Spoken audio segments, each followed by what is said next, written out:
क्या आपको पता है कि जौहर आग में ही क्यों किया जाता था? यानी शत्रु के हाथ लगने से पहले किले की रानियां और सभी महिलाएं, लड़कियां आत्महत्या के लिए पानी या तालाब में डूबकर, कटार या तलवार घोंपकर, जहर खाकर या फांसी लगाकर भी तो अपनी जान दे सकती थी, अपनी जीवन लीला समाप्त कर सकती थी। लेकिन यह साहसिक निर्णय अग्नि में कूदकर ही क्यों? तो दोस्तों, जितनी महान परंपरा जौहर की थी, उससे भी ज़्यादा भयानक कारण भी था अग्नि का जौहर।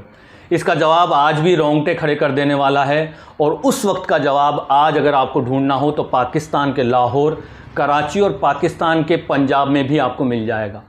वहाँ की लड़कियों और औरतों की कब्र से, इन लड़कियों और औरतों की कब्र की जो निगरानी होती है, उनको दफनाने के 40 दिन तक ये निगरानी की जाती है, क्योंकि इन इलाकों में महिलाओं की डेड बॉडी के साथ कुछ वहशी दरिंदे दुष्कर्म करने की कोशिश करते हैं।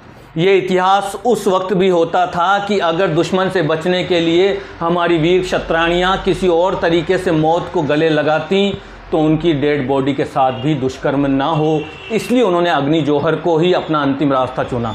इसी कारण से अग्नि जौहर करके वे खुद को राख कर लिया करती थी, और जौहर की सेज तब सजती थी जब स्पष्ट हो जाता था कि दुश्मनों और हमलावरों से अब हमारी जीत निश्चित नहीं है। 3 चरणों में ये महान इतिहास दुश्मन के हमले के वक्त रचा जाता था। पहले चरण में वो जौहर होता था, तब तक हमारे योद्धा जो थे वो जौहर स्थल के बाहर यानी किले के अंदर ही बैठे रहते थे। धधकती आग में हज़ारों चीखों के बाद सुबह अपनी माँ, पत्नी, बहन, बेटी की चिता की पवित्र राख को मस्तक पर लगाकर तिलक करके केसर या पगड़ी पहनते थे हमारे ये सारे योद्धा। यानी जौहर के बाद ये परंपरा कहलाती थी केसरिया करना।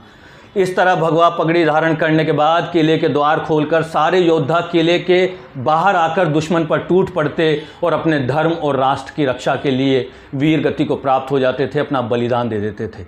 क्या आपको नहीं लगता कि ये जौहर की आग और वीरांगनाओं की राख आज भी हमारे भारत का गौरव है?